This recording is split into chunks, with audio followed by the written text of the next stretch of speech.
તો આજથી 9 સપ્ટેમ્બર સુધી રાજ્યમાં વરસાદની આગાહી કરાઈ છે। હવામાન નિષ્ણાત પરેશ ગોસ્વામીએ આગાહી કરી છે।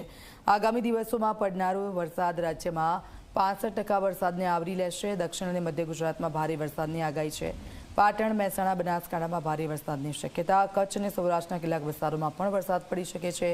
જોકે રાહતની વાત તો એ છે કે આ રાઉન્ડમાં અતિવૃષ્ટિ થાય અને મોટું નુકસાન થાય તેવો વરસાદ નહીં પડે। 3 સપ્ટેમ્બરથી લઈને 9 સપ્ટેમ્બર દરમિયાન રાજ્યના અલગ અલગ વિસ્તારોમાં આ વરસાદનો રાઉન્ડ છે જોવા મળશે। જોકે આ વરસાદનો રાઉન્ડ છે એમાં અતિવૃષ્ટિની કોઈ શક્યતાઓ નથી। મધ્યમથી ભારે વરસાદ અને અમુક વિસ્તારોની અંદર છૂટાછવાયા ઝાપટા જોવા મળે તેવી શક્યતાઓ છે। ખાસ કરીને ઓગસ્ટ મહિનામાં જે વરસાદો પડ્યા એવા વરસાદો આ રાઉન્ડની અંદર આપણે જોવા નહીં મળે। દક્ષિણ ગુજરાતનું રાજપીપળા, સુરત, અંકલેશ્વર અને ભરૂચ એની અંદર એકંદરે સારા એવા વરસાદો નોંધાશે। લગભગ 4 થી લઈને 6 ઇંચ જેવા વરસાદ નોંધાઈ શકે છે। મધ્ય ગુજરાતની અંદર અમદાવાદ, કપડવંત, આણંદ, નડિયાદ અને બરોડા જેવા વિસ્તારો છે તેમાં પણ વરસાદની તીવ્રતા છે એ આવનારા 2-3 દિવસ સુધી વધારે જોવા મળે તેવી શક્યતાઓ માની રહ્યા છે। ખાસ કરીને મધ્ય ગુજરાતની અંદર આજે 3 તારીખથી લઈ અને 6 તારીખ સુધી વરસાદની તીવ્રતા વધારે જોવા મળશે।